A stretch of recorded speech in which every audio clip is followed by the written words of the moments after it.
Ladies and gentlemen, as a member of the planning committee of this conference, I am delighted to welcome you to our first session of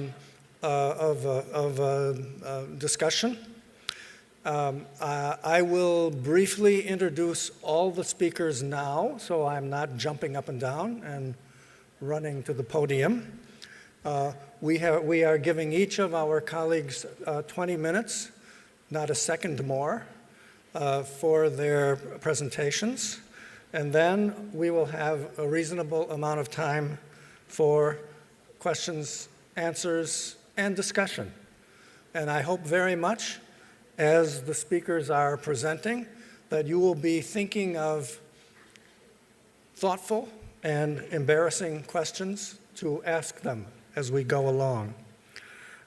Let me also remind you, as I will at the end of our session too, that we have a session which is following this one, which I encourage you to attend and participate in as well. The format of that session will be a little bit different. We're trying to arrange it as kind of what we call a talk show, a more discussion-focused session. So let me briefly introduce our speakers. I'll be very brief because you have their longer introduction in the conference package. Our first speaker will be Thomas Wilhelmsson, who is the Chancellor of the University of Helsingin in Finland. He is a specialist in contract law, so we have a lawyer among us. He will be speaking first. Our second speaker will be Zaini Ujang, who is the Secretary General in the Ministry of Education in Malaysia. His specialty is environmental engineering. Our third speaker is Hans Andreasen, who is the Dean Emeritus of the Roosevelt Academy, an international honors college of the University of Utrecht in the Netherlands. He is a sociologist by background. And our last speaker, who you heard eloquently this morning, is Tony Chan, who is the President and Vice Chancellor of the Hong Kong University of Science and Technology, and he is a computer scientist by background. So we have many of the disciplines represented here on our panel this morning. So let me turn over the floor to Thomas, and 20 minutes, please.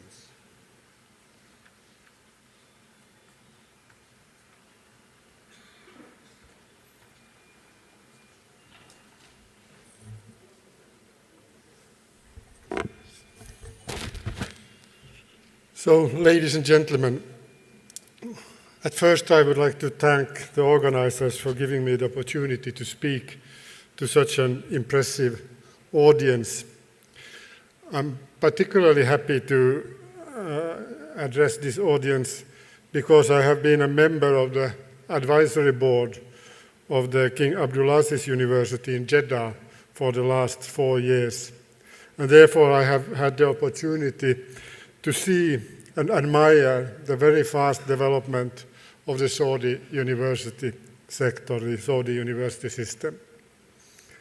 I look forward to share with you some views on innovative university models and from a Nordic perspective. I start from some key challenges of contemporary universities. I have in fact 3 starting points, which are very familiar to you, but worth reiterating. First, ever since World War II, we have been confronted with increasing massification of universities. Universities are not only for the elite, but for all. Like Tony Chan said this morning, they have evolved from elite to public education institutions. The equal right to education is seen as a fundamental value of all citizens, equality of the citizens in the education system is the central value. On the other hand, during the last decades, with growing internationalization of the sector, with the creation of ranking, league tables, etc., we have had a growing and very intense focus on excellence, a kind of new form of elitism. Elite works with elite, and all want a share of the elite clusters. Much of our strategies focus on how to attract the elite researchers to our universities. So, as I see it, one of the key challenges of our universities is how to combine the equality, the education for all principle with the elitism and excellence principle, which is also very strongly in our strategies. And thirdly, finally, as a third issue, how can such a combination contribute to innovation? I think this is a third challenge to universities, which is very much underlined in contemporary debate.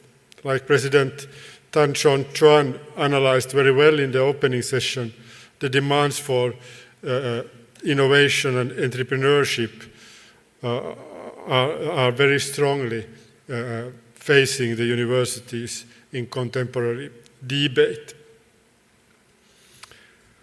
So my claim is, however, that these three challenges can and should be successfully combined. And I used some illustrations from the Nordic perspective.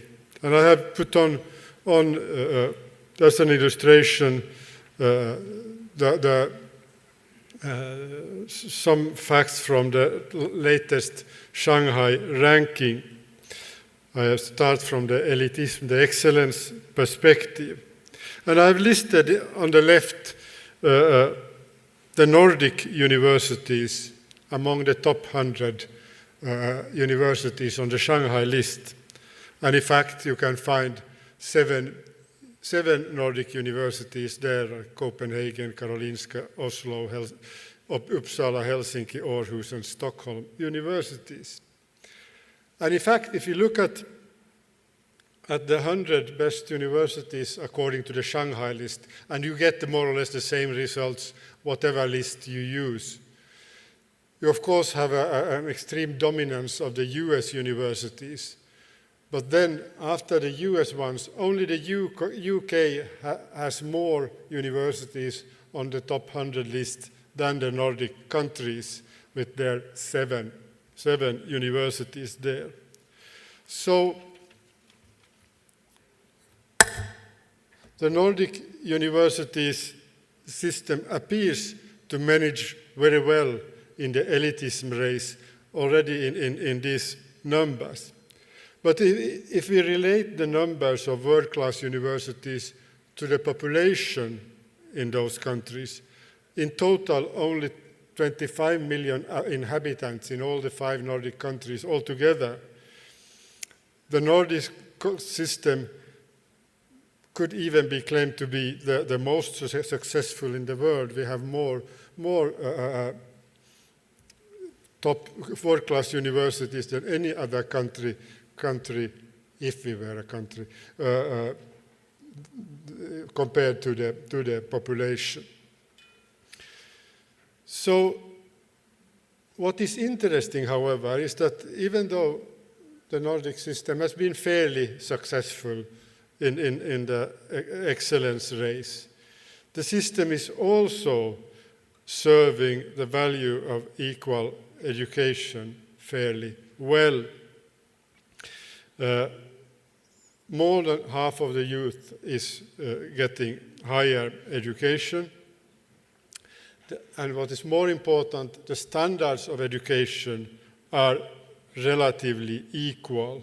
There's no great variation between the education given at those 7 best universities and the other universities in the system. We see it by looking at the careers of the students, by looking at the employment rates of the students. There's no great variation. The student output is fairly similar. Of course, there's some differences, but fairly similar. There are relatively equal recruitment possibilities to all universities, and of course the tuition-free education makes it possible for people from all classes of society to participate in higher education. But my claim is, well, this is a description of how equality and excellence can be combined. But my claim is that precisely because of this combination, the Nordic universities and the Nordic societies are doing very well on innovation rankings as well. Looking for instance, I just mentioned one example, I could mention several, at the INSEAD Global Innovation Index. We have 3 Nordic countries among the 10 best on this Global Innovation Index. Sweden in 2nd, Finland in 6th, and Denmark in 9th place. So, equality, excellence, and innovation may be combined, and I claim that they are strongly interrelated. More precisely, innovation is, of course, we all know it's closely connected with excellence, but it has a correlation with equal opportunities as well. It draws on all the creativity that is to be found in the large population of students. All the human resources are put to use. And of course, a policy of equality, equal treatment within institutions promotes innovation as well. Innovation does not flourish in hierarchical and authoritative structures.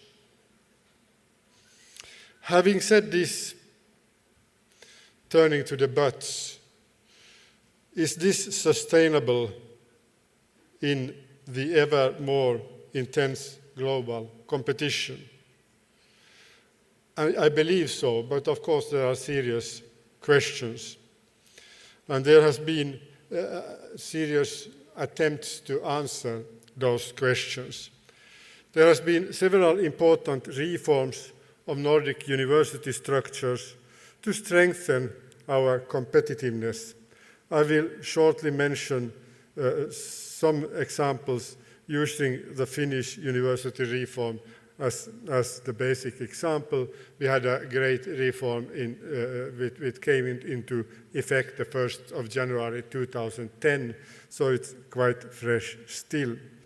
It basically, the measures of the reform are basically well known in the international university reform waves that we have had. We have similar measures in Japan, Austria, many other countries of the world.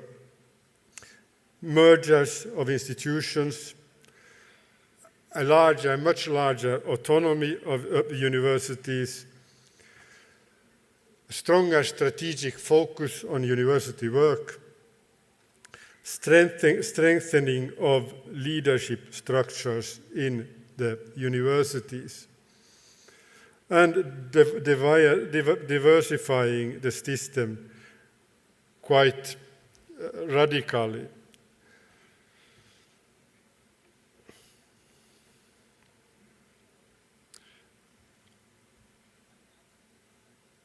I have listed here some concrete details of the Finnish reform as we see it from the perspective of the University of Helsinki, but I won't go through them in detail.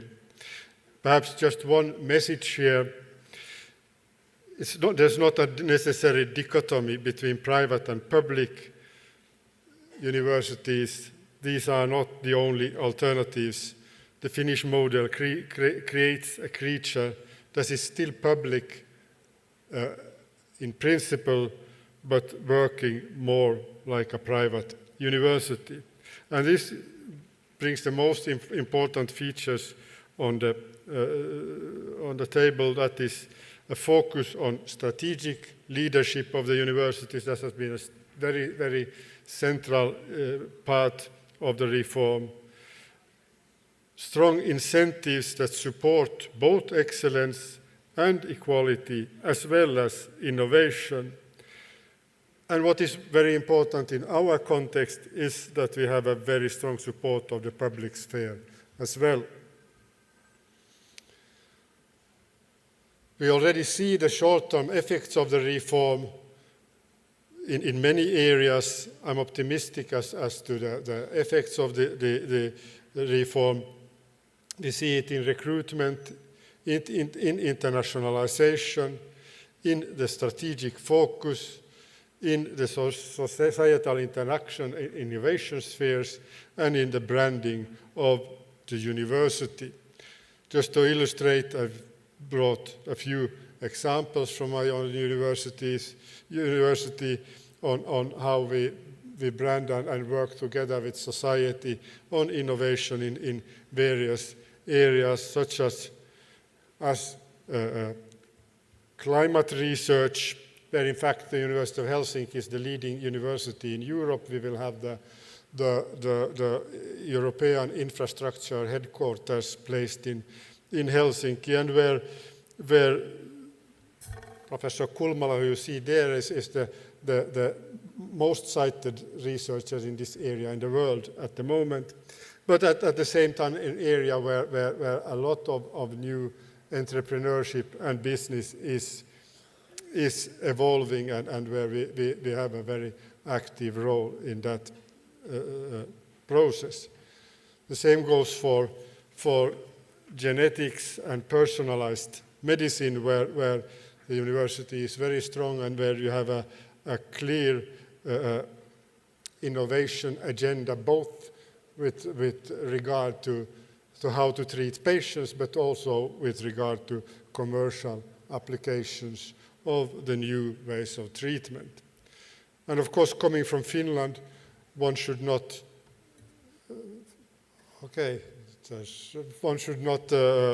forget the learning environments and the pedagogics. We do quite a lot of innovations on our own work as well.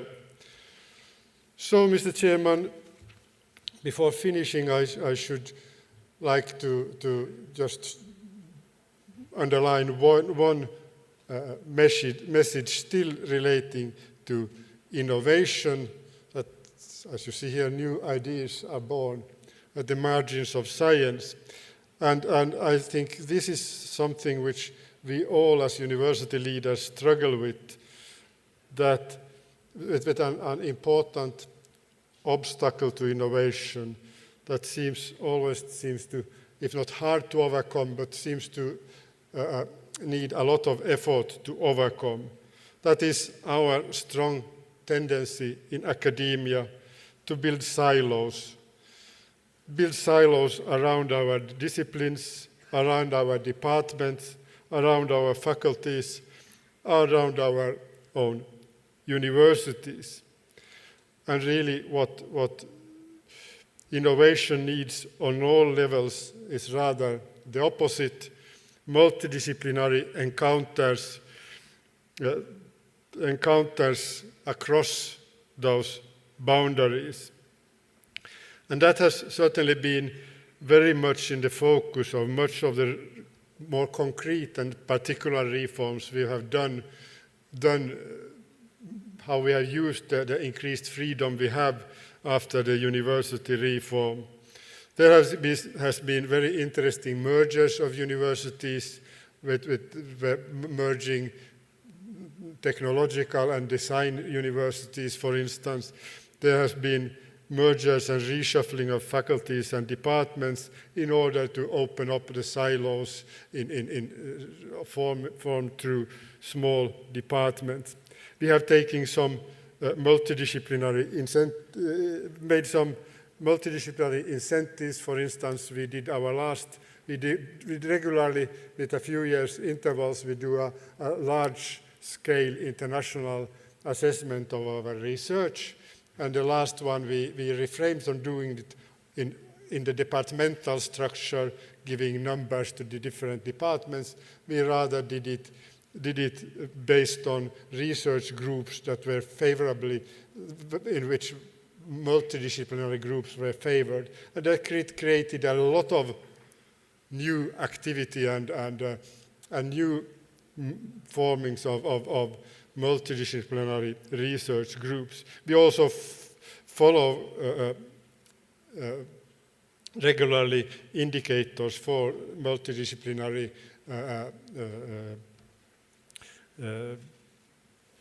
publication. So, in many ways, the focus on cooperation across all boundaries is very important. Well, Mr. Chairman, ladies and gentlemen, to sum up, leadership of universities, heading a university, is basically all about creating the right innovative spirit. Then you will succeed. Thank you.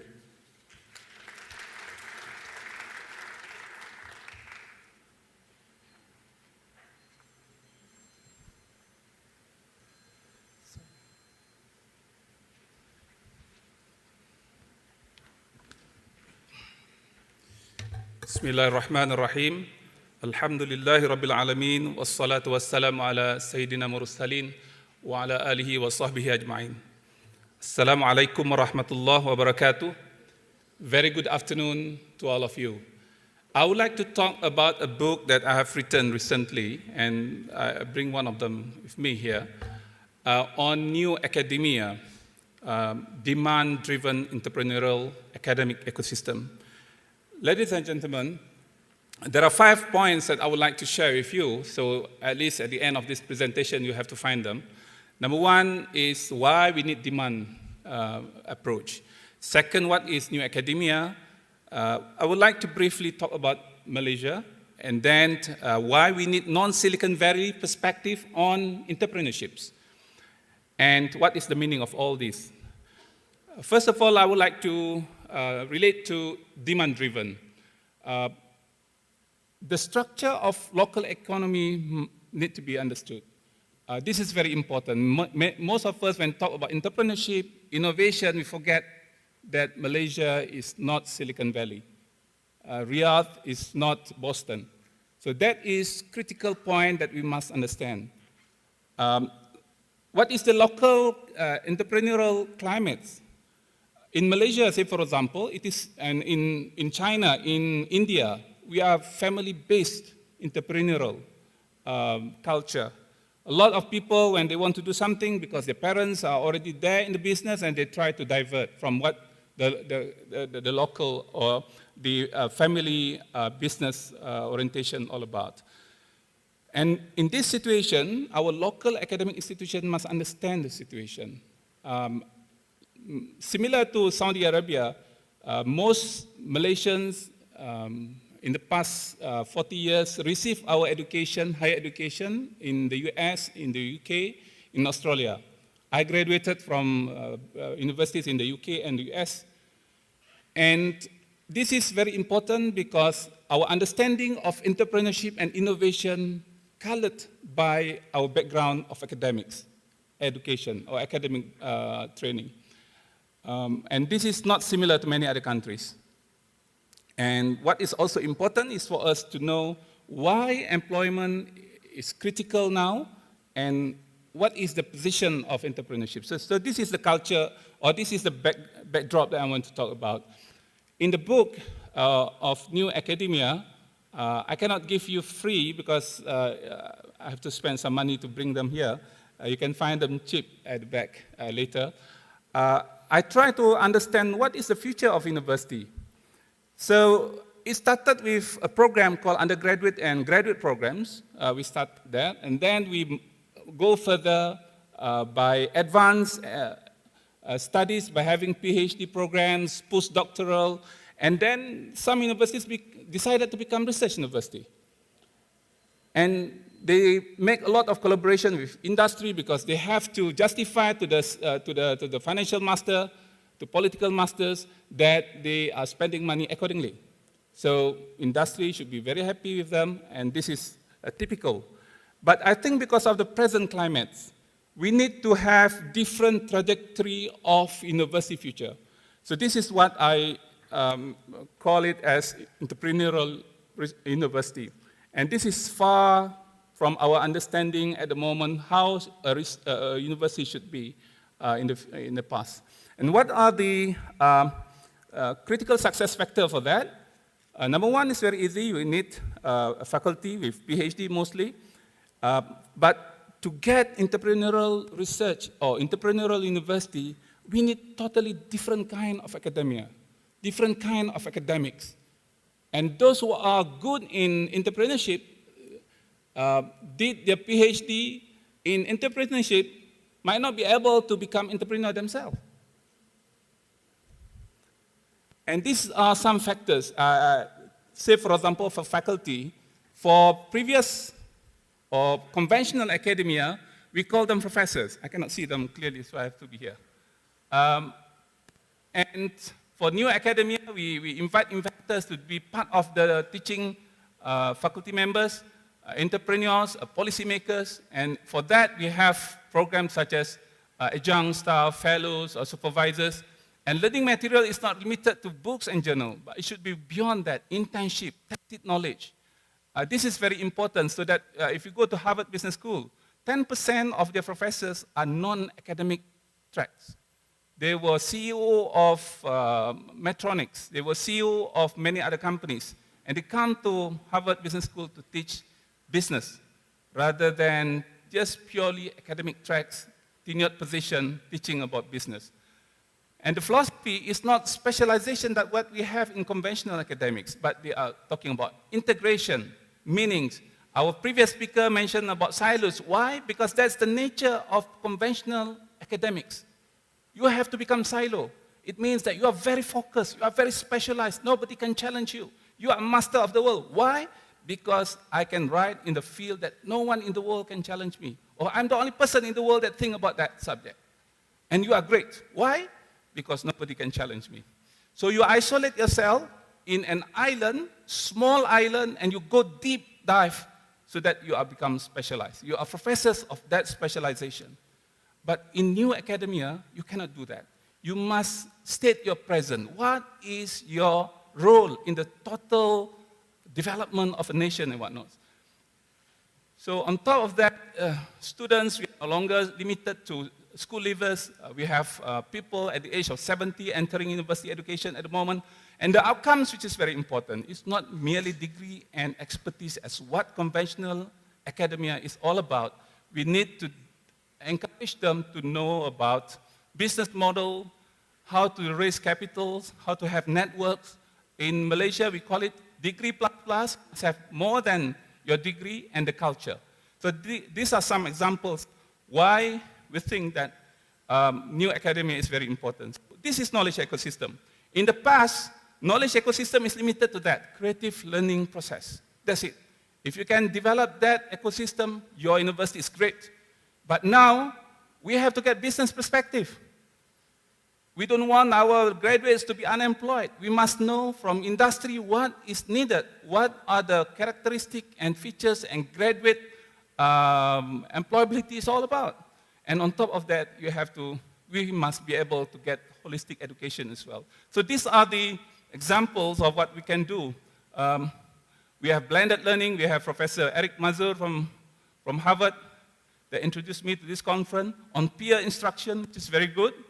And then we have also other programs, major, minor. In many universities in the world, major, minor is something strange. I'm not sure about Saudi Arabia, but in Malaysia, major, minor has been introduced just recently. Because to protect your area, you don't want your student to go beyond your area of specialization. So this is because of the conventional academia taken place very seriously in the community. So what is conventional? and new academia, first we look at what can be changed. Number one, methodology can be changed. Number two, pedagogy can be changed. Number three, learning venue can be changed. You can be at home, or you can be in laboratories or in factories, you do internship and whatnot. Funding mechanism can be changed, yeah? And teachers can be changed. You have full-time professors, you have part-time professors, you have professors from industry can be changed. Vocational training also can be changed. So, okay, what is constant? Number one, aim of education is constant. Number two, soul of learning is constant. Therefore, I wrote a book on the soul of higher learning. This should be constant. The rest can be changed very easily. And philosophy should be constant. If you are in a Muslim society, you need to stress that, otherwise people will be not happy with you, and they reject your innovation in the system. So this can be done, or you can understand in the book that I have written. So why Silicon Valley is not a good perspective for us? Number one, this is winner-take-all venture capital investment in the world. You can see that you take everything in the world against Silicon Valley is still on top. So if you want to copy Silicon Valley, we have to understand this diagram. Why Mark Zuckerberg from Harvard University migrated and left his study at Harvard. Eric needs to be partly responsible for that because he's a student. Because Silicon Valley is better than Harvard and MIT ecosystem for innovation. Therefore, they migrated to Silicon Valley. So if you want to have a system, a new ecosystem for innovation, we have to consider this very seriously. And this is one I would like to share with you about in transnational education between financial resources and academic preparedness. You can see that why immigration takes place, because we have people who are struggling to improve their situation in their country, and there are also some of them are very good, they go for advancement, but Silicon Valley in that particular corner. Therefore, they get the good student they need, the students who are desperate to survive because in their country they have nothing left, and we don't have that in Malaysia, this type of student. We don't have that type of student in Saudi Arabia, probably. Therefore, their interest, their willingness to struggle, to be venture capital, or to be good in their innovation is not as much as we have people in Silicon Valley. I just give you an example. This is what we have in Malaysia that we understood from entrepreneurship and academics quadrant. This is Silicon Valley. Not all people or not all entrepreneurs, they are highly top in academics. Some of them are failures.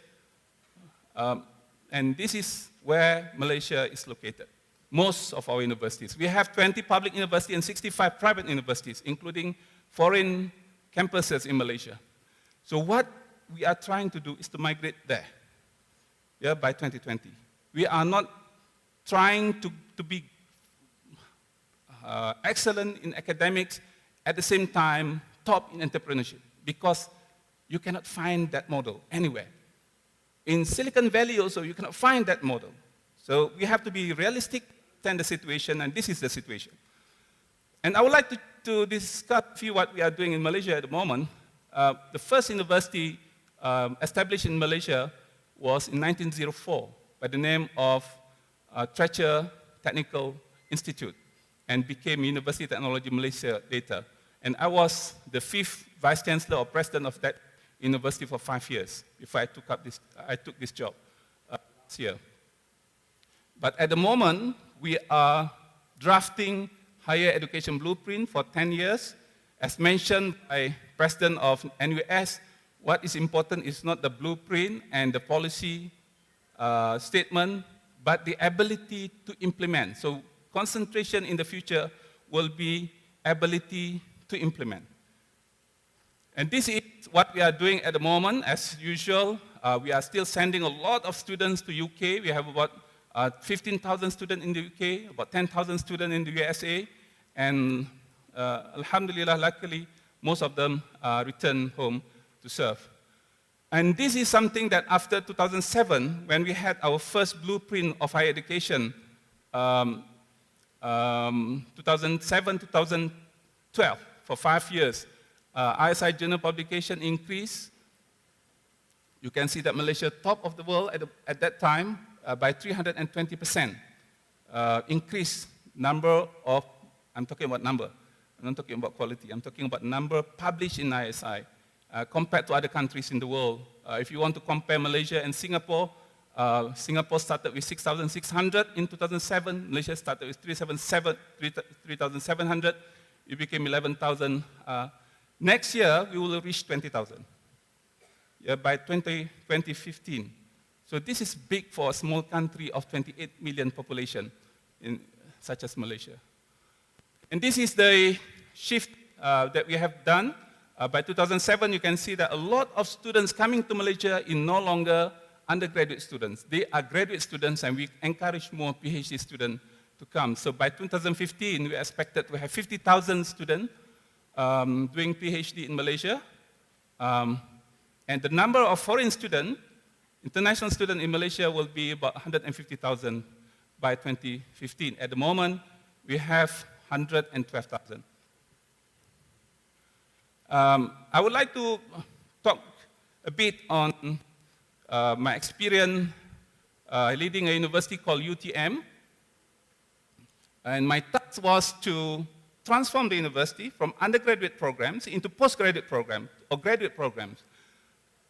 And this was the master plan. You can have that master plan if you want. But this is not limited to UTM. This is for all, as an example how you want to transform a university. So first, we know the situation in 2008 when I took position of president or vice chancellor of university. We don't have many staff at that time or faculty members. ISI impact factor was very low. Postgraduate students only 25%, largely doing masters in education and MBA. I think it's about 10-15% of them are doing masters in education and MBA. The number of spin-off companies at that time was 1, but luckily our intellectual property was very high at the time, for some reason. You can ask me what's the reason. So we put a target, by 2020, we would like to have 1,000 spin-off from this university.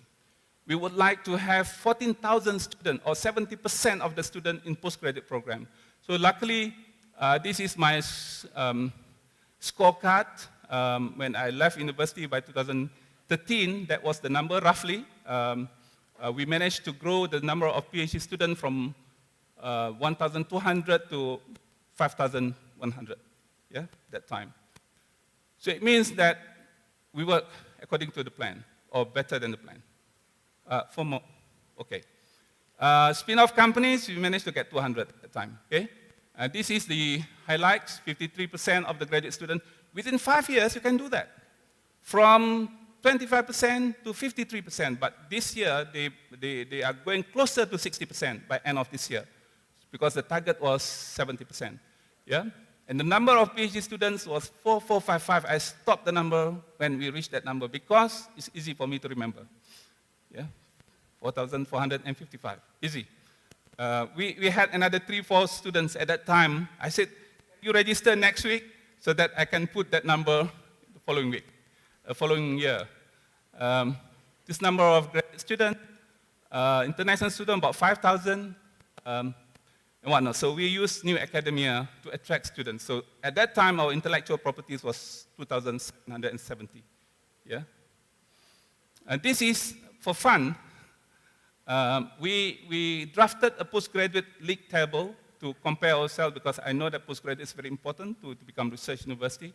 Harvard has about 66% graduate student, or Cambridge 45%. And US about 27% at that time, and then UTM was 53%. So we were very comfortable in that position to be one of the leading universities in that particular area of research. These are the universities. There are 5 research universities in Malaysia out of 85. University of Malaysia, USM, UPM, all of them are here. Yeah? And these are the percentage of students we have. So, another point which is very important, we will not be able to create entrepreneurial ecosystem if the management of the university are not entrepreneurial in nature. Therefore, we started a framework. So I wrote this book prior to my departure from university on financial framework of higher education in Malaysia. In order to teach our students to become entrepreneurial, the professors, the president of the university, the rector, the provost must be entrepreneurial. If they don't get money from government, what they will do? So this is something that we have to do ourselves. This is some numbers probably for you to consider. This is also important. Not all, I think, you can see that Germany in particular, they have only about 25% population attain tertiary education.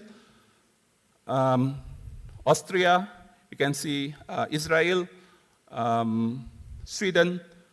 So no need to expose all of our population into higher education throughout. Yeah? So say, for example, Korea is having close to 70% at the moment.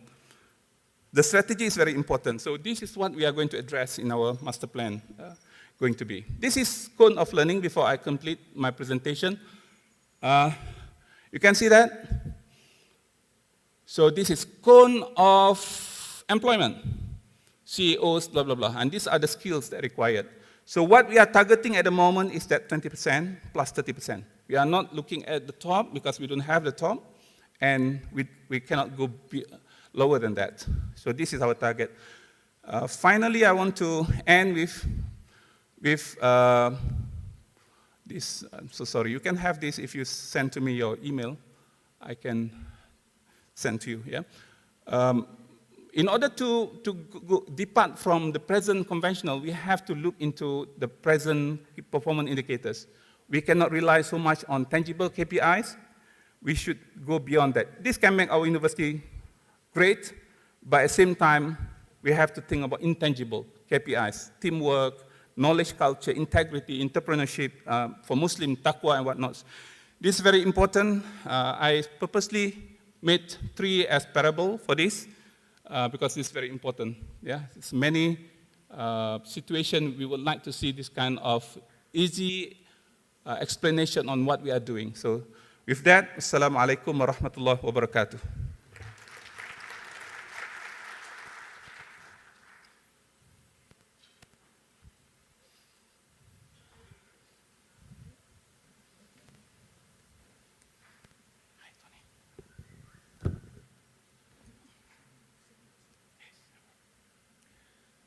Ladies and gentlemen, I'd like to join all the previous speakers in giving thanks to the people who invited me and who organized this beautiful conference. I'd like to spend the coming 20 minutes to a very straightforward account, so I don't need any PowerPoint slides or whatever, to a recent development in Dutch higher education. A development that started in the late 90s of the previous century. It is a type of innovation that is drastically resetting the quality standards of teaching and learning in our universities in Holland. I'm talking about the so-called university colleges, international and academic undergraduate institutions, the bachelor stage, institutions that thoroughly prepare students, driven students, for the better professional graduate programs all over the world. Therefore, university colleges, in fact, represent a double kind of innovation. Not only do they represent a major innovation in the structure of Dutch higher institutions, they also educate their students into creative and innovative citizens for the 21st century. What is a university college? It's a mix of 3 important versions of undergraduate university education concerning program, size or scale, and pedagogy.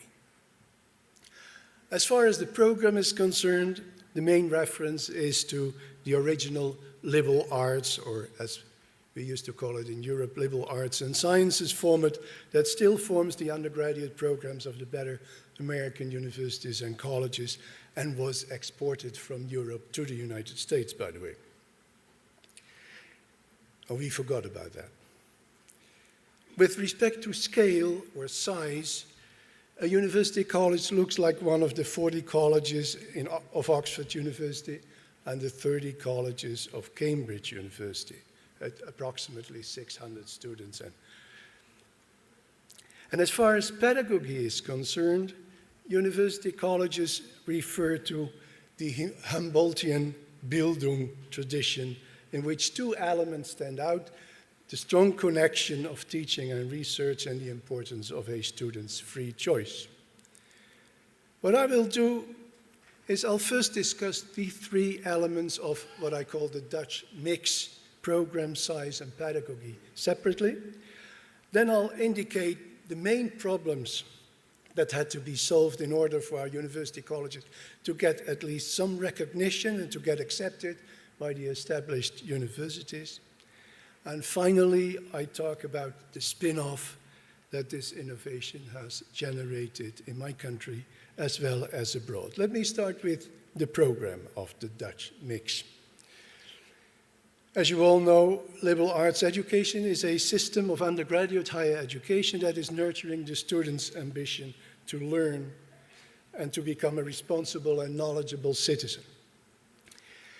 In that sense, it has a cognitive as well as a moral ambition.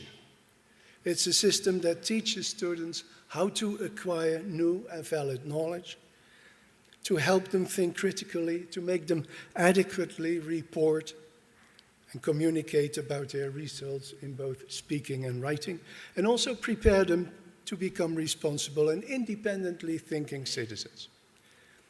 And it does so by offering a broad academic curriculum that covers all the basic academic disciplines, the so-called artes liberales, the liberal arts. And from all the courses that are on offer, students are asked to build their own individual study path, observing, of course, all kinds of rules, choice rules that guarantee both depth and breadth. And the term artes liberales has always included the sciences as well. We shouldn't forget that.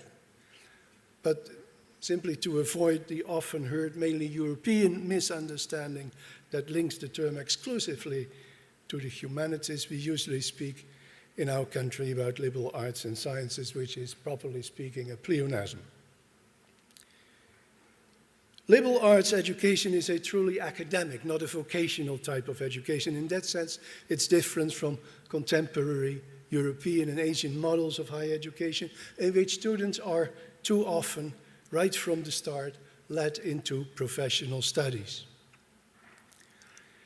Next to its academic focus, the liberal arts model has two additional advantages. It provides students with the academic and multidisciplinary base for a top-notch professional program afterwards, in the graduate school. And at the same time, it frees students from the obligation to have a premature and ill-considered choice at the age of 17 or 18. Mind you, in my country, we have in universities 483 different fixed programs.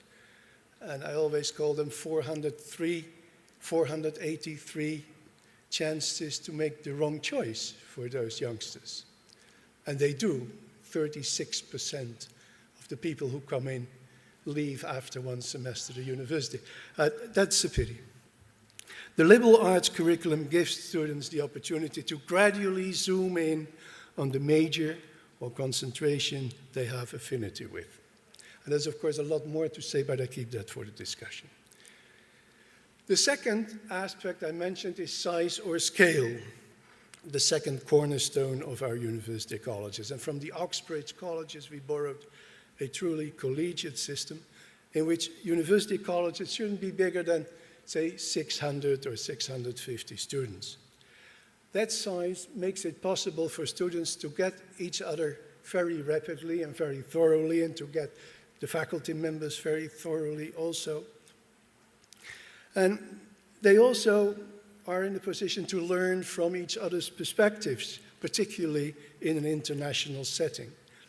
The educational power of having students with a variety of interests and majors, and also with a variety of cultural backgrounds.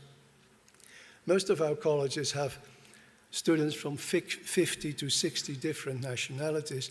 That educational power is impressive. And among the students of such a small college, positive feelings of pride, belonging, and responsibility can easily be built up. We also arranged for classes to have a maximum number of 25 students, which means that many courses, particularly in the lower division, the 100 and 200 level courses, need to be taught more than once per semester or per year. Anyhow, the intensity of the interaction in these small classrooms is much more productive than in mass lectures. Students are asked to write papers, many papers. When they leave after 3 years, they have written between 75 and 100 papers, on which feedback is given within a week, and which are also discussed in class.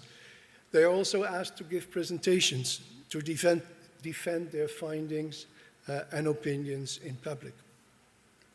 Everything is done to engage in more proactive forms of teaching and learning. And all these activities count in a system of what we call continuous assessment, so that students know exactly where they stand as they proceed during the semester. In some cases, it was also possible to attach faculty members exclusively to a particular college, so that they also became members of that tiny academic community. The number of faculty members for a university college, full-time equivalents I'm talking about, was set as 42, and they also have a tutor task guiding and accompanying students through the 3 years of their study. The pedagogy is the third element I mentioned, which is important for our university college concept. And of course, some aspects of pedagogy were already mentioned in what was mentioned about the program and also about the size of the college. For example, in a liberal arts setting, students are made responsible for their own study path, their own study career, their own program. Limiting class size to a maximum of 25 certainly helps to make the teaching and learning process more interactive and more intensive than in a traditional lecture setting. The students explicitly learn from each other, not only because they come from different cultural backgrounds, have completely different mindset, but also because they may have different majors or different concentrations. And another pedagogical element that was mentioned is the focus on academic skills, such as to think critically, how to properly collect data, and so on and so forth.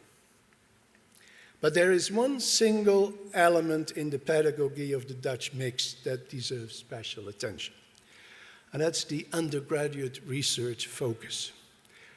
It is, in fact, a contemporary interpretation of von Humboldt's emphasis on the connection of teaching and research. In most universities, this teaching and research connection has gotten a very specific meaning, in the sense that teachers won't be any good in teaching unless they are engaged in research projects of their own. And that may be true, of course, but the immediate consequence has often been that universities' teachers have shifted their focus from teaching to research. And that is, in fact, a form of what sociologists would call goal displacement, not different from what bankers have done with their bonuses instead of their clients. In our university colleges, however, the mantra of teaching and research was given a different twist, more in line with what von Humboldt must have had in mind. Students and teachers alike engage in so-called undergraduate research projects, and these projects may have a more regional or more practical focus. They may be elements in a research line of a particular teacher or department, or, as is very often the case, maybe original student-driven additions to an already existing research line. So far, so good. 3 elements I mentioned, and I explained them a little bit, and I can't do that much further, of course. But in introducing the Dutch mix in our system of higher education, we were also confronted with a lot of hurdles, objections, resistance. Changes in higher education, you all know that, need a Creutzfeldt-Jakob kind of incubation period, 20, 25 years, which is for the mad cow disease, you know. I'll name a few of these hurdles, and I again divide them over the 3 elements of the Dutch mix. First, the liberal arts setting. That was confronted with the almost paradigmatic character of what we called in Holland the studierichting, or in Germany the Studienrichtung, the fixed program. I just mentioned that we had at a certain time 483 fixed programs that students were supposed to start right from the start. Therefore, the liberal arts setting was often accused of providing students with an anything goes program, which particularly in times of economic crisis wouldn't help students to get a decent job, people thought. Moreover, some faculty also were afraid of having to compete in a market setting, in which students may pick courses that they have affinity with, or may pick courses of teachers they like. So, skepticism reigned in the first couple of years, as we had at the time only promises and not much evidence. But after 4 or 5 years, even the most skeptical faculty members noticed they had to admit that graduates from university colleges were among the best candidates, not only for master and PhD programs all over the world, but also for employers who needed academics who could think, write, and present. The other day, I was in China, and there were students of a not too highly ranked university or college, and they were at an employer's fair, and the students from that college were picked as interns for those big companies, and I asked them why they picked those students from lesser universities than the ones I was involved with, and they simply said, okay, they looked us into the eye. They were humans. And I think that is an important aspect. Moreover, the enthusiasm of our faculty members who taught at University College spread rapidly over the university as a whole, making it a privilege, in fact, to be invited to teach there. So that was the liberal arts setting, which was confronted with a lot of resistance, but after a while it went in the right direction. Then the college setting was, of course, particularly the small size. Everybody knows that small classes are good for teaching and learning. Nobody will doubt that. But in line with our traditional industrial logic, they thought that it would be much more expensive, much more costly. But it's interesting to see that, for example, in my own university, Utrecht University, which is a big university in Holland, that has 44 separate bachelor programs. Why would 44 different bachelor programs be less expensive than 30 colleges for the same number of 80,000 students? Nobody can understand that. And then, of course, there was the complaint that the intensity of the teaching process would minimize the teacher's chance to engage in serious research. And it's true that in our university colleges, the teachers spend approximately 1,200 hours per academic year to teaching, and the workload is considerable during the semesters. But it's also true that even in these circumstances, there are still 4 full months available for one's own research project, and that, if needed, one can buy themselves out by getting grants from the National Science Foundation. But it doesn't take away that if a teacher comes to University College, he should know that teaching is indeed very important. Teachers who understand that the chance that one of their students will win the Nobel Prize is much bigger than that they themselves will end up, that's the kind of teachers that we really want. University College need teachers whose pride lies in the career of their students. So my last point, the spin-off.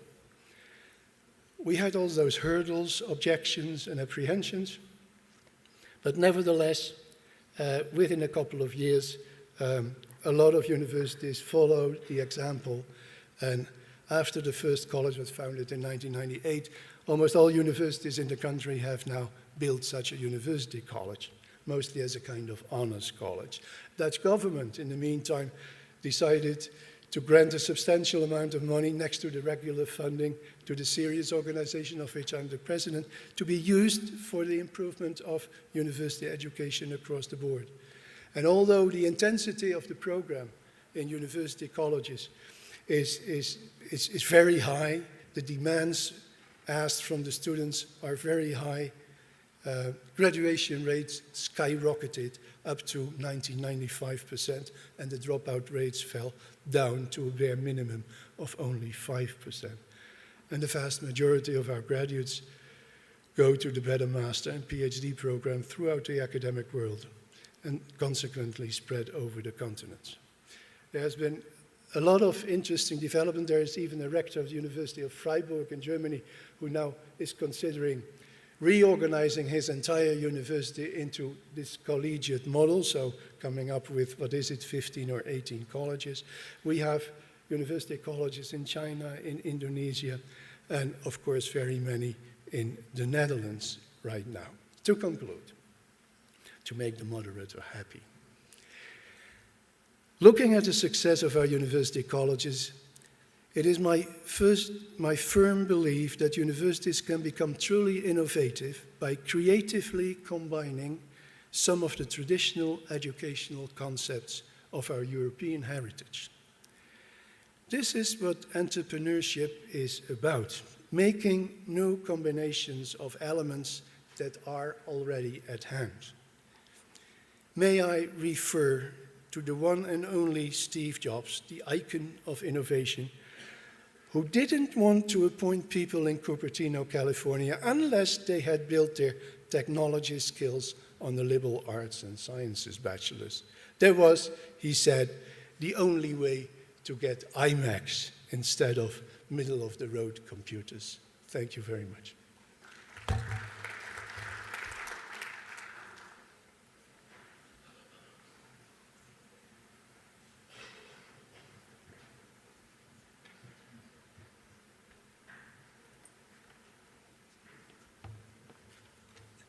Good afternoon.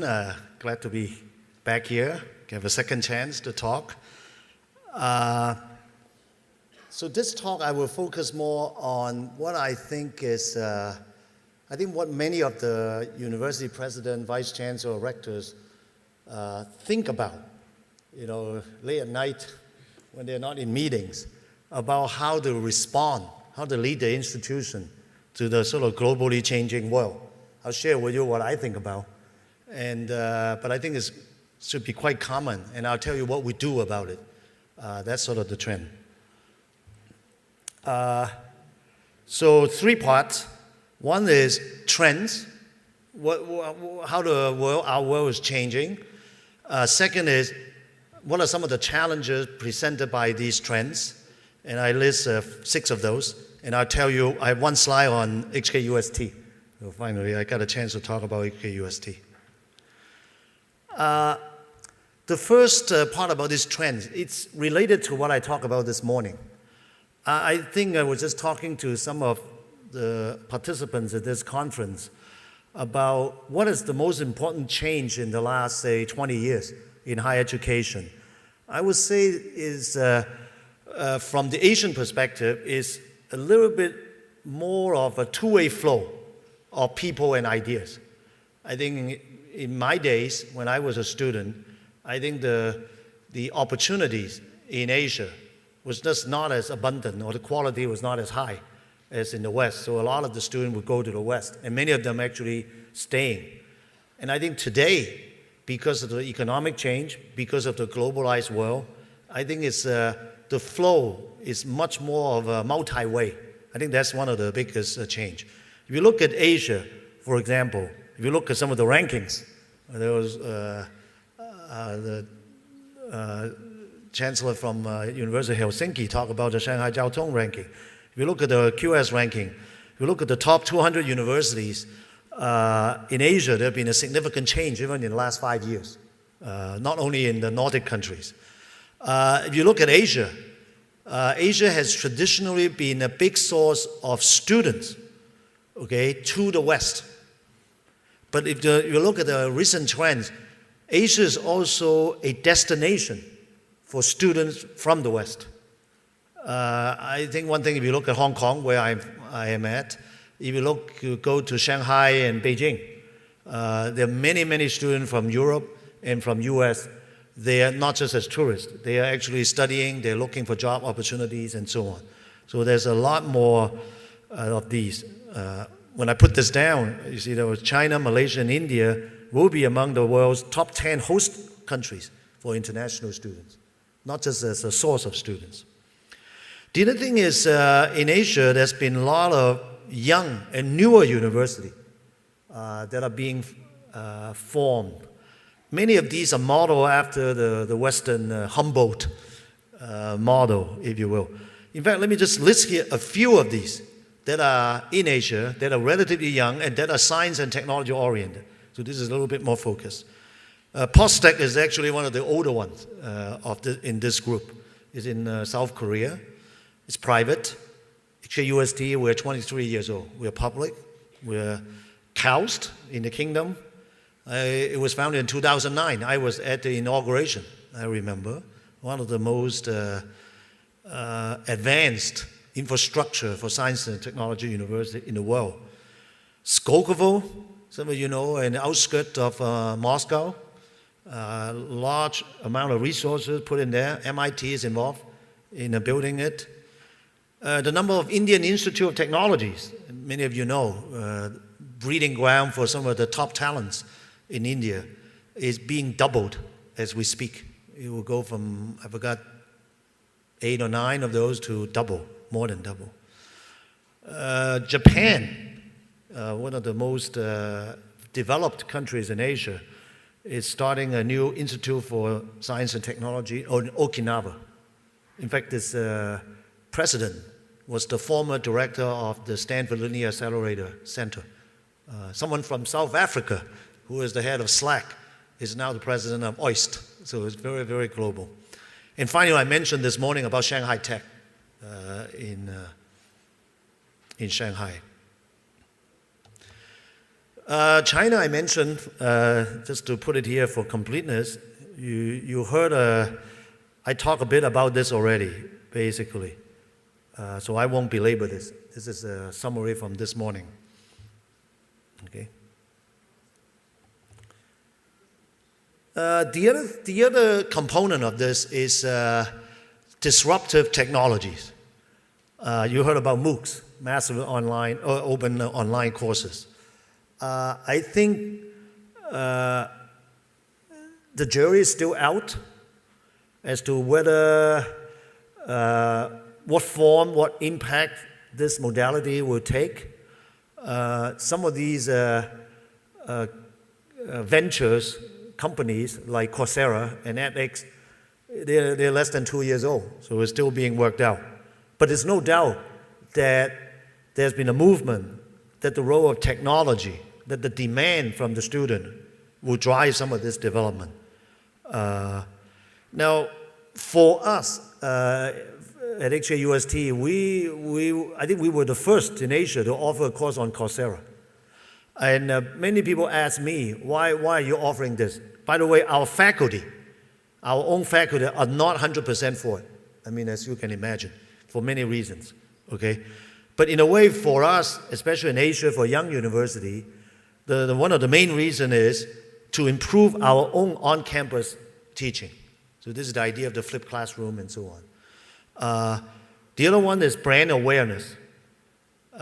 For us to compete with the Harvards of the world, it will take a long time.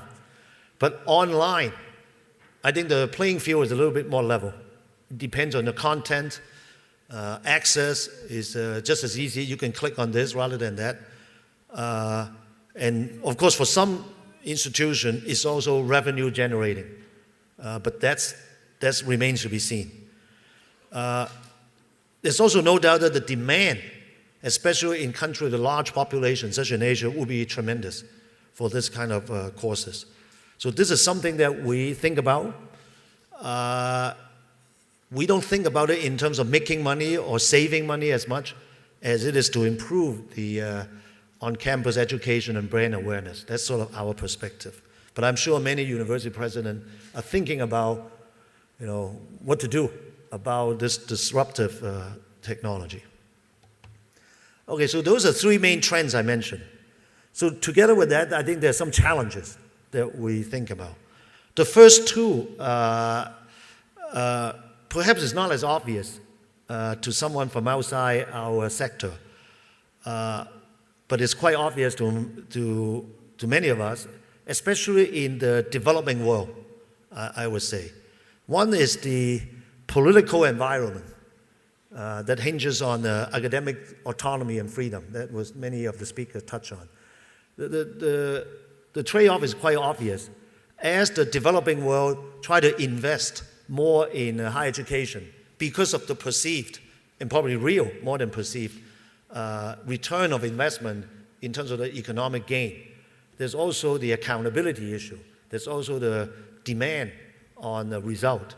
And it's challenging to sort of leave the university alone to do what they do, that was mentioned by many people, but yet be accountable in terms of using public money. So that's always a challenge. The governance of the university is also a challenge. Different countries have different constraints. I talked with some president of developing universities in developing countries in Southeast Asia. Their concern is because traditionally the university is part of the civil service system. So they come out of that. So the mentality is still very much the university is just part of the government. And so it's sort of being managed or being governed according to that system. Whereas if you look at some of the more international private universities, for example, in the US, that's sort of at the other end of the spectrum. They have no government oversight. They are governed by their independent board. Of course, they get funding from the government. So there's a whole spectrum there. That's also very, very important. So those two, I think, are very important. They're very much depending on the local conditions. The third one is actually more universal. That's why we gather here. That is, how do we internationalize? I think there's every university president thinking about what they should do for their university in terms of how to internationalize. International does not necessarily mean you copy, other models. I mentioned our speaker from Malaysia just mentioned you may not want to copy Silicon Valley, okay? But anyway, the challenges are there are several-fold. One is if you want to have an innovative and entrepreneurial university, the university alone is not enough.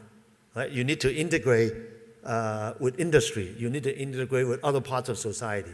Okay, so that's always a challenge. So in a way, the universities have to step out of its comfort zone, the traditional comfort zone. The other one is when you want to reach out, you also have many different ways to reach out. And you can have partnerships with universities, just have a few exchange students. But you might want to have a much deeper, much broader, more strategic partnership with selected few. So I think many countries, universities do that. I was reminded of George Wan's talk this morning. He mentioned several of these strategic partnerships. The other thing is about branch campuses.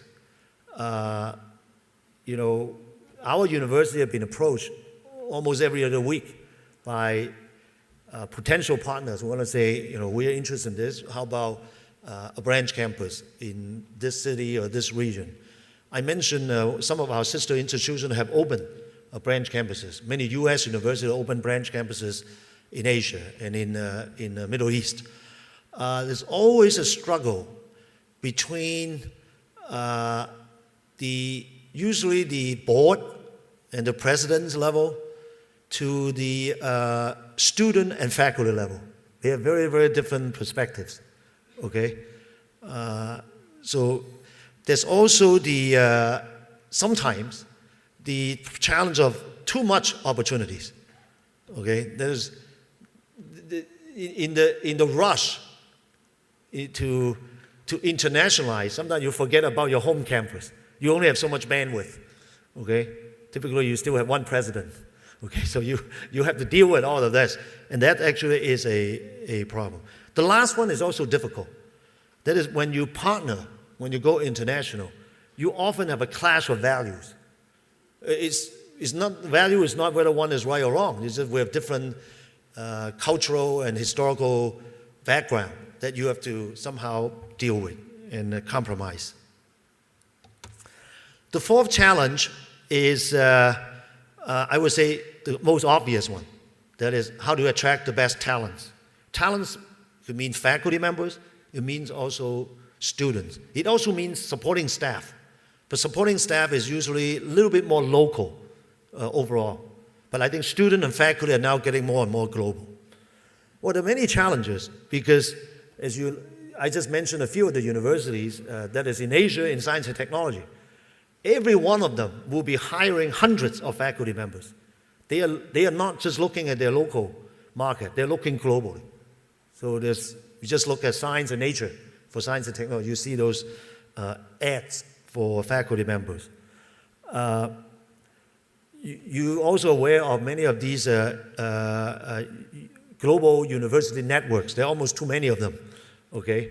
Different groups and so on. There's also, I think we heard about liberal arts education.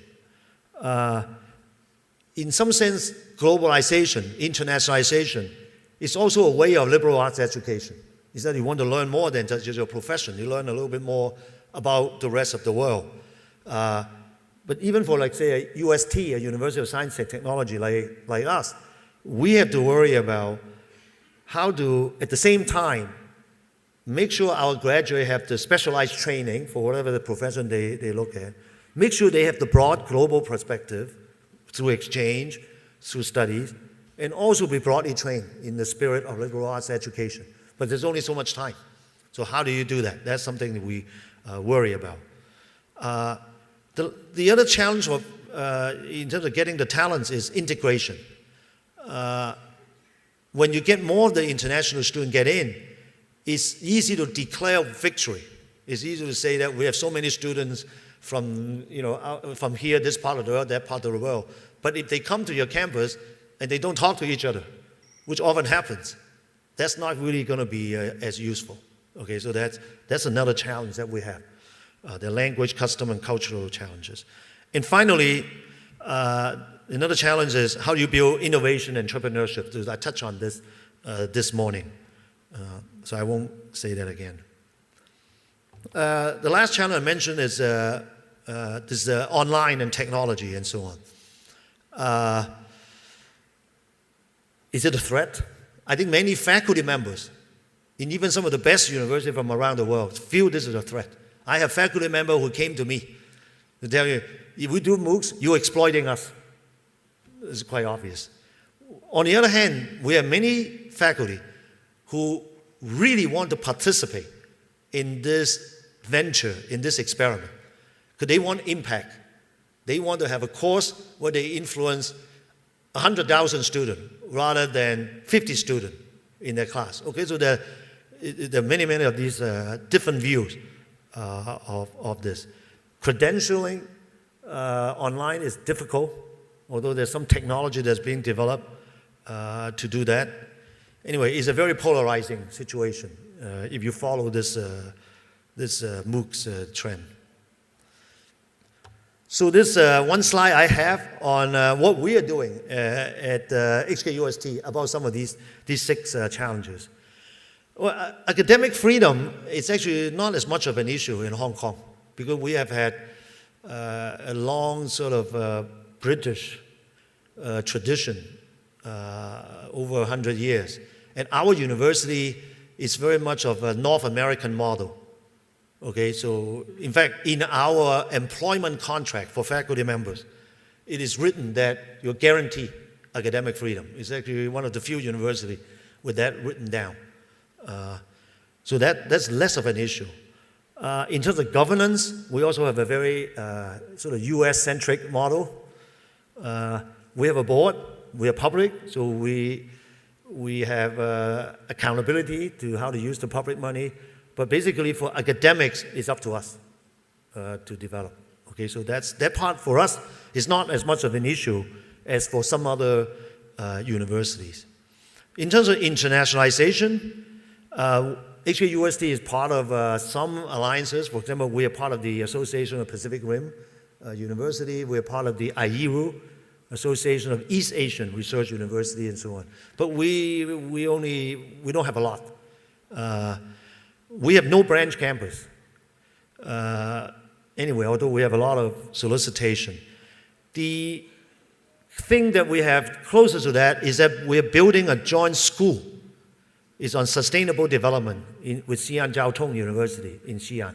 So this is not a branch campus, it's Xi'an Jiao Tong School, but we are partnered with them to build. We are hiring faculty. We're sending some of our own faculty there. So that's a major development for us. But other than that, we don't have any branch campuses. Talent attraction is always difficult.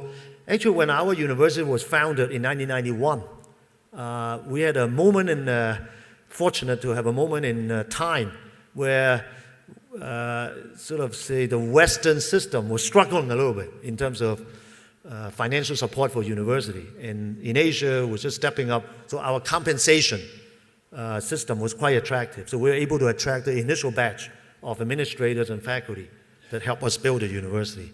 We are helped by the fact that we are English speaking. Every course, everything, is the only official language. Many of our faculty and administrators do not speak Chinese, so we don't use that. So it helps a little bit. I know with many other countries, it's a political issue, right? You cannot, you have to speak the national language, rightly so. So for us, it's always been bilingual. That's less of an issue. In that sense, we're more like Singapore in that sense. In terms of innovation, entrepreneurship, that was part of our mission from day one. Okay, if you look at our mission, we are developing, we have an entrepreneurship center. It's like an incubator for our students to found companies. We just created a position, Associate Vice Provost for Knowledge Transfer. We have a tech transfer center. In mainland China, in Shenzhen, we have 2 buildings called IER buildings. It stands for Industry, Education, and Research Buildings. They act as a platform for IECHE in China. It's interesting, part of the one country, 2 system is the following. Hong Kong citizens do not pay tax to mainland China, and vice versa. But Hong Kong institution can apply for funding, for research funding from mainland China. But you have to apply from inside mainland China, and if you are successful, you have to spend it inside mainland China. Okay, so we're a little bit like Switzerland in EU, in some sense. Although I think Switzerland has to pay into the EU system in order to compete, but we don't have to. Okay, but we need this platform in mainland China, so we have a number of these platforms. And China, as I said this morning, has their investment in R&D is much larger than Hong Kong, both in percentage and in absolute amount. So we're trying to take advantage of that. Finally, about MOOCs, we were the first last summer. We offer courses in Coursera. We're also part of edX. So we will have courses coming on board in there. And we are trying to, actually our struggle is how to restructure our physical infrastructure within the university to accommodate online education. You know, blended classroom, you have to restructure the classroom and so on. And it requires a major investment So we worry about that. So those are how we at IECHE UST respond to this. And I'm sure many of the president and rectors in the audience have their own challenges and their way of tackling this. So thank you very much.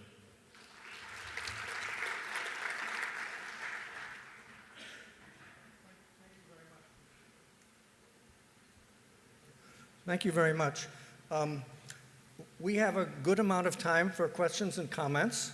I would like to ask you, when you ask your question, make it brief.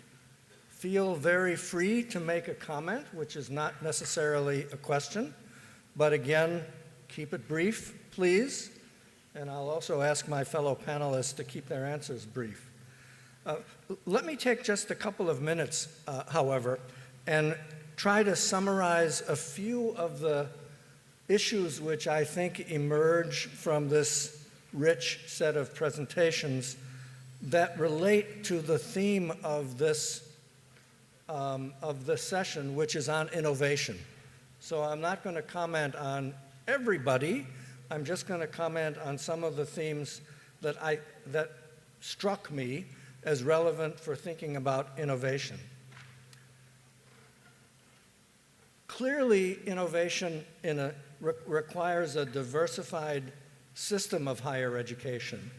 Different missions will suit different institutions that look toward innovation concepts. Institutions must have autonomy. That has been emphasized by a number of our speakers. In many countries, innovatory ideas and diversification of systems has required some mergers of universities around themes, around regions, and so on. A key for thinking about innovation, of course, is interdisciplinary and multidisciplinary ideas, breaking down the silos, making sure that learning can take place in a variety of fields. Innovation requires a certain kind of entrepreneurialism, not the kind of entrepreneurialism necessarily that leads to company spin-offs or profits for the university or for the private sector, but entrepreneurialism in thinking, if you will. Entrepreneurship in terms of understanding that universities function in a local climate, and innovation needs to be relevant both to the country and maybe to the particular local circumstances that exist where the university is located.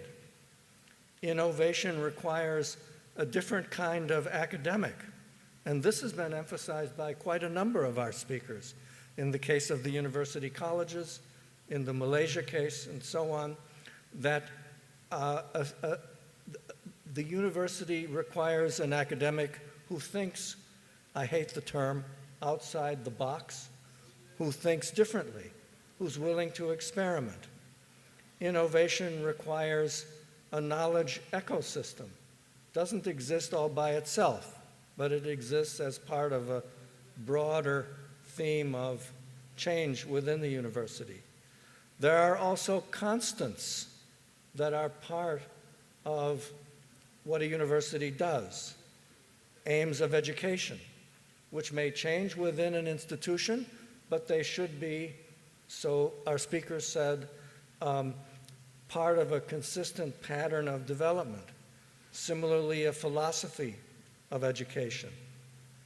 And finally, some kind of relationship between the financial resources available and the kinds of change and innovation that would be planned in the institutions.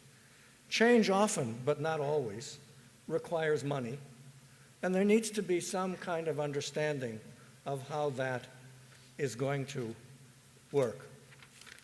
I will stop there. I just tried to indicate a few of the things I heard about the innovation process from our very interesting set of presentations. So I will now open the floor for questions and comments. It's a little bit difficult for me to see everybody in the room, and especially our colleagues upstairs. So if I may, although please raise your hands, but let me try to start upstairs and ask if there's anyone up there who would like to ask a question or make a comment to lead off. If not, yes, sir. Thank you. My question just to Dr. Zaini. Regarding, your new book, New Academia, is it a project at the level of Ministry of Higher Education, or at its simple individual vision? How you come out with this? It started when I was president of university, and it was implemented at that particular university, and few other universities are following. And of course, we have to blend between your personal engagement and passion. At the same time, this is one of the key elements in our new blueprint of higher education in Malaysia. So I have to make it, we have done it. Yes.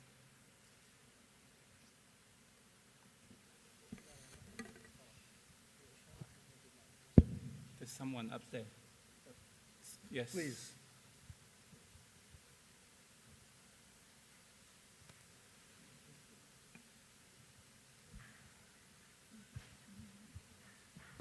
Hello. Assalamu alaikum. My question is for the speaker who spoke about the IECHE University and versus innovation. To our understanding, you become an IECHE University around the globe when you have a good reputation, when you have publications, quality of staff, and the long time of business in higher education. But when you talk about innovation, especially you involve the genetic research and the scientific researches and the technological researches, all these are new, and to prove their marketing in the real workforce world, it takes time.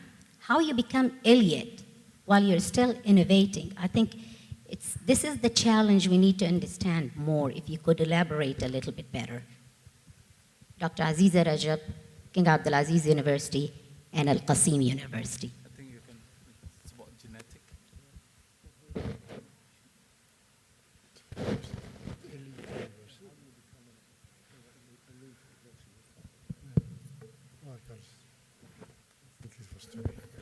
Well, first of all, I think it's important to realize, which I think many of the other speakers have directly or indirectly underlined as well, that innovation is a very large concept.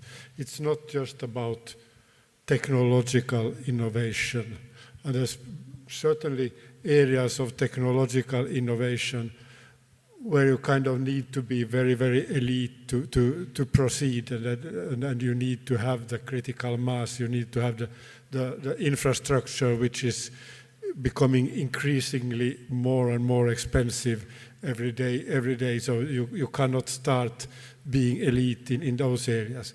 But at the same time, innovation is much, much more, and you can have small-scale innovation starting from the students. You can start various kinds of hubs for students in arts, in science, in whatever area, which want to start their own businesses. You have all kinds of innovative structures which can lead to improvements in many areas without having to only focus on the most technological areas. You can have pedagogical, societal innovations, you can have cultural innovations, and so on and so forth. So there's a huge potential in the large mass of students and teachers if you, in the right way, combine those across the silos, both between teachers and students and between disciplines in innovating things. So don't focus just on hardcore genetics, because that, of course, needs a lot of resources. Can I add to that? What I understand by innovation is not the total cycle that we should embrace and then you will be called innovator. With slight improvement of what we are doing, say for example in genetic engineering, you have done something. Yes, there is an innovation, but the level of innovation is this much. If you manage to move further, this much, and probably after 10 years of doing the same area, you could get the total cycle. And that is what we call the complete cycle, where entrepreneurship can be added to it, and then you can get different outcomes. So the question here is the outcome. If, as a scientist doing research in very particular area of specialization, the outcome of that particular 3 years is probably a PhD. So we do research, and then at the end of the day, we get a PhD as an outcome of our innovation. But if you do it further, we have 10 PhD students, and then you improve further, you have certain techniques, and it is being commercialized, say, for example. The outcomes is 10 PhD students and a spin-off company with 10 intellectual properties being commercialized or licensed to few companies. So I'm not saying that you are not doing, you are not involved in innovation. I'm saying that you are doing this much of innovation. It's not the total cycle yet, but this is what I understood. Thank you. May I add something? Yeah, it works. What surprises me in many conferences like this is that it's about higher education, and not many words are spent to students. It's about the reputation of an institution, and of course all these elements are quite important. But as a sociologist, I'd say there are a couple of very interesting, very maybe smaller innovations, simpler innovations that work. I'm not so much interested in selecting talented students. I'm interested in a setting, in a context that makes students excel. That is what education is about. Let me give you an example. In my own family, my daughter she studied at Utrecht University like my son, and they did nothing at all, and they got C minuses and things like that, and they never even opened their books. And I was dean of that particular department, so I got very mad at them. After a while, I could convince them to go to one to Amherst and the other to Smith College in Western Massachusetts, and you know about that. And all of a sudden, these mediocre students became star students, A+ students. What happened? Apparently, they came in a context in which the peer pressure went in the right direction and not in the wrong direction. And that made a hell of a difference. So it stimulated me to think that one of the most interesting innovations is actually not very innovative, because Plato's academy was also a small academy, but it means that if students get to know each other and get to know their faculty very thoroughly, that will actually help. And a lot of universities can do that very easily. And the danger, particularly with the development of MOOCs, is that universities may even become more anonymous than they already are. So a major point in innovation, in innovating education, is make sure that students get to know each other, divide a huge, I have nothing against huge universities, but divide them into smaller colleges so that there is a sense of responsibility.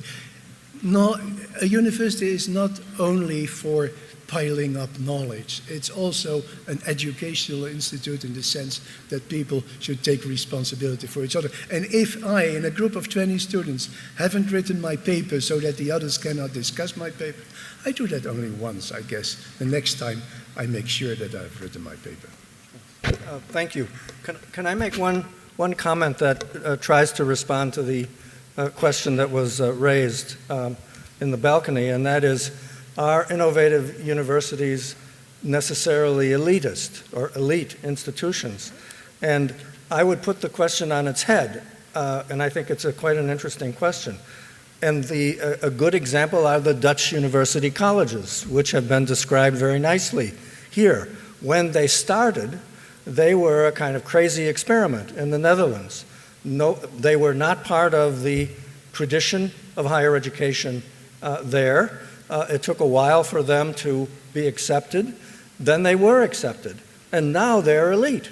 You know, some of the very best students out of the secondary schools in the Netherlands and some very fine international students choose to go to these university colleges.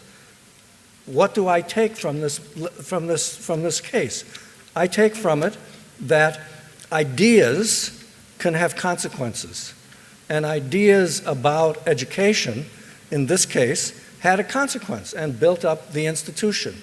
I'll give you 3 examples from my own very, very limited knowledge in the kingdom.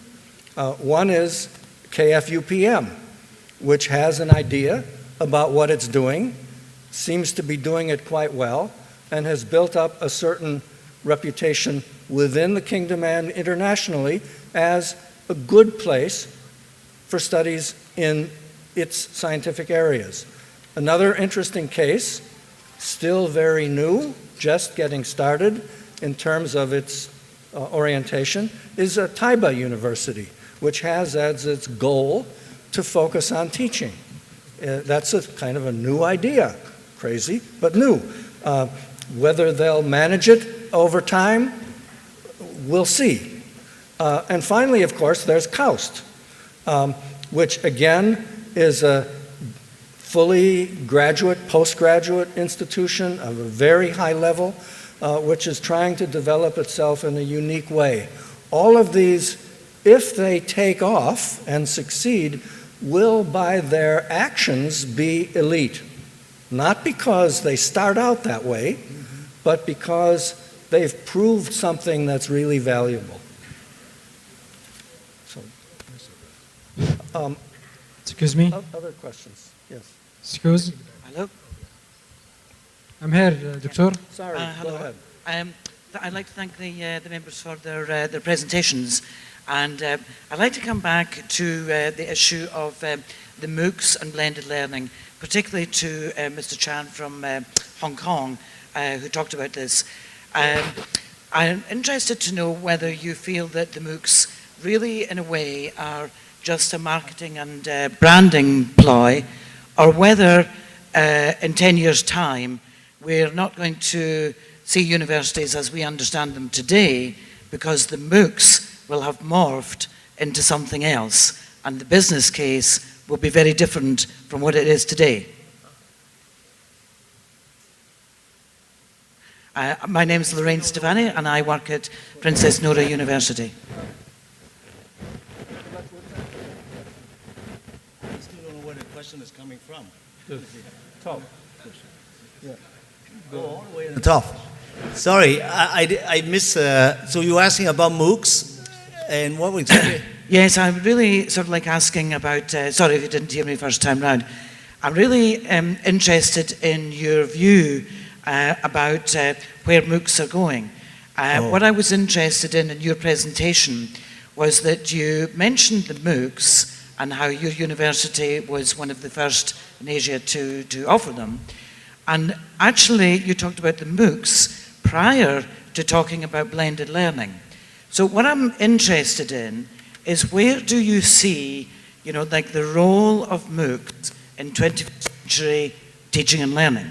Yeah, and do you see that maybe, you know, like, are we to think or feel that in 10 years' time, say, that because of MOOCs, universities will be very different from what we understand today. So I'm kind of interested in whether you see it as just a marketing ploy for today and a branding ploy, or whether you see MOOCs as something that's really going to take off and the business case will be very different. Yeah, thank you. I think I understand. Can I request that maybe you can answer that in a sentence or two, because our next session is actually on the MOOCs. Oh, is that right? So we have a whole several hours to deal with that issue. So. Okay, but I'm still allowed to try to answer? Okay. Really quick. First of all, my personal opinion about IECHE UST's position, which I try to say, I believe that technology will play a big role. It potentially will be very disruptive. But I said the jury is still out, because it's still too early to tell. But I do not want to be in a position where I'm caught by surprise. Okay, I can justify what we're doing, because even without worrying about the massive part, which is what M is, okay, that it will help improve our on-campus. I'm assuming our university will continue to exist and be supported by society in the next 10, 20 years, but I can see technology can play a big role, like flipped classroom is a good example. Now, more broadly, I think the university at the two ends of the spectrum, in terms of, let's say, the Harvards of the world, they're private, they're elite. I think there will always be people who want to get that kind of degree, because it's like a credentialing, system. I think it's the university in the middle, where they will have to really watch out, I think. Within the same university, I'm already hearing the disciplines that are more relying on massive service teaching. So for example, I'm from a mathematics department. So you can imagine in a lot of big universities in the state university system in the US, the mathematics department or physics department or English department, they are quite big because of the service teaching role. Okay? And I think those departments, the faculty are already starting to worry, because what they do, they can see can be more effectively done by, at least viewed by some administrator or politician. It's been replaced by MOOCs. So they are really concerned. And I see really the battleground. The uncertainty is going to be in that regime. So the small elite university will probably, the Harvards of the world, I think will still exist. Yeah. Well, very shortly, I think your second question, I would answer affirmative. The universities will look very different in 10 years ahead, but not necessarily only because of MOOCs. I think MOOCs is just a symptom of something much bigger. The fact that we live in a society where suddenly all available information is available to all, and B, all our students have learned to use the computer before even learning to read. So you can't, the kind of the old basic teaching model where one person shares his knowledge with another person doesn't apply anymore, and we need to have a very radical reformulation of the universities, but they will undoubtedly exist in a different form. We have time maybe for one more question from somebody, and again, Yeah, down there, on your right. Okay.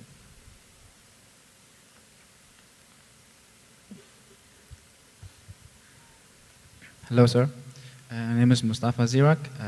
I study in Aarhus University, Denmark, and I'm here for 6 months. Anyways, my question is, we hear about disruption in higher education. So MOOC is on the one side, we have blended learning, and we've also been introduced for corporate universities. And I want to hear how big of a threat do you perceive them to be in the future? What corporate universities? Yes, like IBM, for example, they are training their own staff. Instead of recruiting students from universities, they develop them themselves. Okay. Anybody want to? Well, what I see, okay. It's okay. Many countries recently, they allow private universities to set up their campuses. In Malaysia, say for example, public university has only, we have only 20 public universities, but 65 private universities. Out of 65, I would say that 20 of them are corporate universities. Petronas, say for example, they have their own universities. A few others. So what I'm saying, the purpose of that private universities at that particular time when they started the operation was mainly to assist government in financial crisis in 1997 at the time. Traditionally, 50% or 30% of Malaysians during that time, after completing their K-12, they travel abroad. Because of the financial crisis, the devaluation of Malaysian currency at that time, so not many of them will be was able to travel. And then government asked private universities to be set up by corporate organization. Initially, yes, almost 100% of their students became employees of that particular organizations. But slowly, the number became lower and lower. At the moment, if I'm not mistaken, Petronas only takes about 30% of their students from their universities. The rest are from other universities. Thank you very much. I'm afraid we're out of time. I would like to thank particularly our panel members and also the very interesting questions and comments from the audience. Let me underline for you that our next session is at 3:20 in a little less than half hour. It should be quite interesting, and it's precisely on the MOOCs and their implications. So I hope we'll welcome you back here at 3:20. We now have a break. I hope there's coffee someplace. Does anybody know where the break is taking place? Can tell us? Nobody knows? Okay. Have fun.